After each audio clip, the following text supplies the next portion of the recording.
Señor, todo su pueblo le alabe, que todos canten su gloria. Nuestro Dios está aquí, majestuosa es su presencia, infinito su amor, y su nombre tiene poder, el nombre de Jesús. Rendido honor al Señor, todo su pueblo le alabe, que todos canten su gloria. Nuestro Dios está aquí, Él es digno de alabanzas, de adorarle por siempre, de aclamarle en todo tiempo, exaltado sea Dios. Rendido honor al Señor, todo su pueblo le alabe, que todos canten su gloria. Nuestro Dios está aquí, pueblo escogido por el Señor, somos todos de Él, un pueblo real para adorarle y proclamar su salvación. Rendido honor al Señor, todo su pueblo le alabe, que todos canten su gloria. Nuestro Dios está aquí, rendido honor al Señor, todo su pueblo le alabe, que todos canten su gloria. Nuestro Dios está aquí.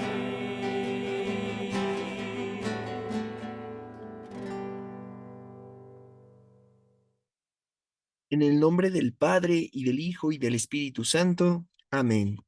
Muy buenos días, queridos hermanos. Tengan un excelente jueves. Es 20 de abril de 2023. Agradezco mucho su compañía y su comprensión durante estos días que no he podido realizar esta transmisión. Y bueno, intentando retomar nuevamente este apostolado que con mucha gratitud hago para nuestro Señor y para cada uno de ustedes, esperando que sea de beneficio para nuestra salvación. Vamos a disponernos para escuchar el Evangelio de este día. Lo hacemos como siempre, pidiendo al Espíritu Santo que ilumine nuestro entendimiento para que sepamos acoger, abrazar la voluntad de nuestro Señor a través de su mensaje en el Evangelio. Lectura del Santo Evangelio según San Juan. Gloria a ti, Señor. El que viene de lo alto está por encima de todos, pero el que viene de la tierra pertenece a la tierra y habla de las cosas de la tierra. El que viene del cielo está por encima de todos, da testimonio de lo que ha visto y oído, pero nadie acepta su testimonio. El que acepta su testimonio certifica que Dios es veraz. Aquel a quien Dios envió habla las palabras de Dios. porque Dios le ha concedido sin medida su espíritu. El Padre ama a su Hijo, y todo lo ha puesto en sus manos. El que cree en el Hijo tiene vida eterna, pero el que es rebelde al Hijo no verá la vida, porque la cólera divina perdura en contra de él. Palabra del Señor. Gloria a ti, Señor Jesús.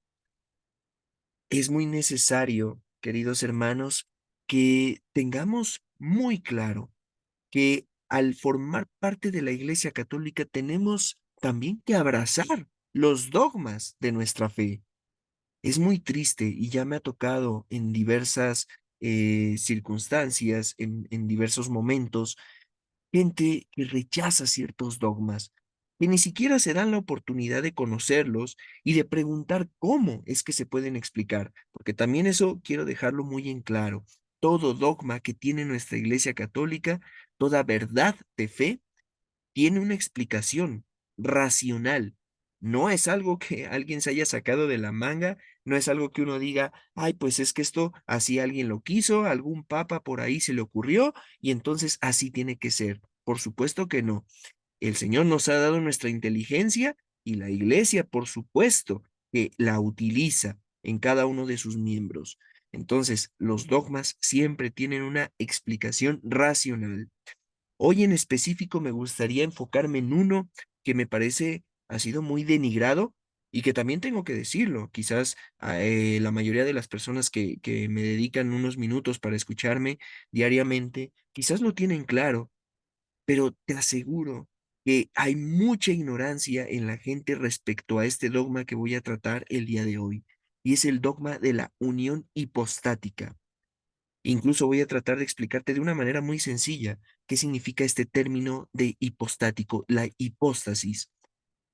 Hay que dejar claro primero, la unión hipostática es hablar de que en Cristo están dos naturalezas, la humana y la divina y la humana. Es decir, no es de alguna manera una más importante que la otra en Cristo o una tiene una mayor prevalencia. No, no, no. Las dos naturalezas se mantienen ahí. Cristo es el hombre Dios, el Dios hecho hombre. Entonces hay que entender que en Cristo están estas dos naturalezas y que por lo tanto hay que reconocer a Cristo en esas dos naturalezas. Te voy a poner, antes de explicarte el término de la hipóstasis, algo que ha sucedido y sobre todo se está dando mucho en la actualidad, pero que se dio desde los primeros siglos, porque este dogma fue también muy debatido. Fue en algunos incluso cuestionado. Había mucha gente que decía, no, es que Cristo no era Dios y simplemente era un profeta. Y por otro lado estaba el polo opuesto, aquellos que decían que Cristo era Dios y que por lo tanto no era como tal un hombre. Entonces, por ahí todo este tipo de situaciones han causado mucha controversia y hoy en la actualidad parece que se ha enfocado mucho en el aspecto humano de Jesús. Hay muchos que se han enfocado únicamente a resaltar a Jesús como si fuera un hombre, olvidándonos del valor que tiene como Dios. Es decir, que Cristo deja su naturaleza divina para asumir también la naturaleza humana y entonces, por lo tanto, tener una mayor cercanía con nosotros. Pero eso no le quita su dignidad como Dios. Eso no le quita su lugar dentro de la Santísima Trinidad, que es en sí el Dios en el que creemos como católicos, Padre, Hijo y el Espíritu Santo. Entonces Jesús, la segunda persona de la Santísima Trinidad, el Hijo, es Dios. Y te decía hace un momento, al inicio, que es sorprendente ver la cantidad de gente que entienden que Jesús es el Hijo de Dios, pero que no entienden que es Dios. Parece que tomamos esta actitud que toman nuestros hermanos, los testigos de Jehová, de decir que Jesús no es como tal Dios.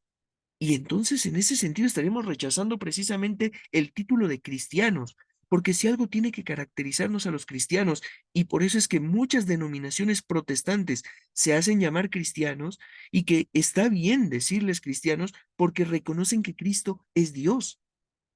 Eso es lo que nos enseña el dogma de la unión hipostática en Cristo, la naturaleza divina y la naturaleza humana. Ambas, ambas tiene Jesús. No puedo decir que Jesús únicamente es Dios, ni tampoco puedo decir que Jesús es únicamente hombre. Jesús es Dios, Jesús es hombre. El término hipóstasis viene del griego y digamos de una manera muy sencilla, hablar de hipóstasis es hablar de la sustancia. En la filosofía y la teología, el término de sustancia tiene un valor muy importante porque refiere a que todo lo que existe tiene una sustancia en sí mismo. Es decir, aquello que tiene sustancia es aquello que existe en sí mismo y no en algo más. Por eso, al hablar, por ejemplo, de, simplemente pongamos un ejemplo de una piedra tiene una sustancia en sí, pero también esa sustancia, por lo tanto, se puede entender quizás en los ángeles, como unas criaturas que ya tienen un nivel superior, así como también el hombre tiene un nivel superior, como puede ser en referencia a las plantas y a los animales. Pero a final de cuentas, desde una perspectiva, digámoslo, filosófica y teológica, todo lo que existe, todos los seres, todos los entes, como se le llama desde la perspectiva filosófica, tienen sustancia. Por lo tanto, cuando hablamos de la unión hipostática, ahí se está hablando de una unión de dos sustancias, que sería la humana y la divina. Esto para que más o menos quede claro de dónde viene este concepto de la hipóstasis. Es un concepto griego que significa sustancia y que todo lo que existe tiene una sustancia en sí mismo. Por lo tanto, en Cristo, de alguna manera se da esta unión de dos sustancias, humana y divina, pero las dos están en Él. Algo que quizás puede ser complicado de comprender, pero que no por eso significa que no suceda. Pasando a un segundo punto y dejando de lado quizás una explicación, esta explicación teológica, convendría que también nos pusiéramos a analizar entonces que al hablar de que Cristo se ha hecho hombre y como nos lo ha dicho el Evangelio de hoy, da un testimonio y que la palabra que sale de él como enviado de Dios, también por lo tanto, él las va a repetir. Sería conveniente que nosotros nos preguntáramos, ¿cómo estamos dando testimonio nosotros de nuestra fe? ¿Cómo estamos nosotros hablando diariamente, no solamente de nuestra fe, sino más bien en nuestra vida cotidiana? Parece vergonzoso que haya muchas veces gente que está sirviendo en su parroquia y que se expresan de una manera muy desagradable. Ya no digamos irrespetuosos, ya no digamos utilizando palabras altisonantes, no, sino de una manera que no da testimonio. Tú, en tu propia casa, ¿cuántas veces no nos llegan a decir que tenemos una doble moral, que somos candil de la calle, pero oscuridad de nuestra casa? ¿Cuántas veces no estamos en las comunidades parroquiales y nos damos cuenta que se han convertido en verdaderos grupos sociales que testimonian todo? Amigos que testimonian de alguna manera una convivencia, pero se olvidan de testimoniar la palabra de Dios. Se olvidan de testimoniar que son lugares de encuentro con Cristo y con los hermanos en la iglesia, pero más bien se han convertido, como te lo decía hace un momento, en clubes sociales, donde ya pensamos más en la fiesta, en el convivir, en muchos aspectos que si bien es cierto, no hay que dejarlos totalmente de lado, pero hay que entender dónde está el centro. Las comunidades parroquiales, nuestra parroquia, nuestra vida, nuestras familias, nuestra sociedad tiene que girar en torno a Cristo. Nuestras vidas tienen que ser cristocéntricas. Cristo tiene que ser el centro totalmente de nuestra vida diaria. Si no estamos dando un testimonio cristiano, quitémonos el título. Dejemos de lado el hecho de estar diciendo que yo voy a misa cada domingo y que por eso ya me siento católico. Dejemos de decir que somos católicos por el simple hecho de que hemos sido bautizados. Ya muchos han utilizado este término de decir bautizados paganos, católicos que simplemente lo llevan en el título, pero que no son practicantes. Empecemos a ser coherentes. Pidámosle al Señor que nos llene el corazón de coherencia, que nos esforcemos realmente por vencer aquello que el demonio nos está poniendo como tentación. Es fácil a veces imaginarnos este pasaje de la Sagrada Escritura cuando se habla de la manzana que comió Eva y que después le dio a comer a Adán. Y uno podría decir, no, yo no caería en esa tentación, fue muy infantil, fue muy inocente. Tú y yo diariamente caemos en las tentaciones que se nos presentan. Y créeme que Jesús seguramente diría, qué infantiles, qué inocentes. Porque recordemos que él supo vencer la tentación. Él precisamente al asumir su condición humana, también se queda expuesto a la tentación del demonio. Necesitamos nosotros la fortaleza de nuestro Señor, esa fidelidad, lealtad de decir soy cristiano y quiero vencer estas tentaciones. Soy cristiano y quiero realmente no solamente haber sido creado a imagen y semejanza de Dios, sino también quiero parecerme a Él en mi manera de actuar, en mi manera de hablar. Pidámosle al Señor que nos llene de su Espíritu, así como Cristo estaba lleno del Espíritu Santo, para que podamos realmente dar un buen testimonio cristiano y que seamos verdaderos miembros de su iglesia, no paganos bautizados, sino que seamos realmente cristianos, católicos y que nuestra fe se manifieste a través de nuestras obras. Digamos la oración del Regina Coeli juntos. Reina del cielo, alégrate, aleluya, porque el que mereciste llevar en tu seno, aleluya, resucitó según lo predijo, aleluya. Ruega a Dios por nosotros, aleluya. Gózate y alégrate, Virgen María, aleluya, porque el Señor resucitó verdaderamente, aleluya. Oremos. Dios que te has dignado alegrar al mundo por la resurrección de tu Hijo Jesucristo, concédenos que por su Madre, la Virgen María, alcancemos el gozo de la vida eterna. Por el mismo Cristo nuestro Señor. Amén. San Miguel Arcángel, defiéndenos en la batalla, sé nuestro amparo contra las perversidades y acechanzas del demonio. Reprímale Dios, pedimos suplicantes, y tú, príncipe de la milicia celestial, arroja al infierno con el divino poder a Satanás y a los otros espíritus malignos que andan dispersos por el mundo para la perdición de las almas. Amén. Ave María Purísima, sin pecado concebida. En el nombre del Padre y del Hijo y del Espíritu Santo. Amén. Gracias por habernos acompañado en esta mañana, escuchando el Evangelio. Gracias también por sus oraciones, por su servidor y por cada una de las personas que colaboramos en este apostolado. Que Dios los bendiga, que les conceda su gracia, su paz y su amor.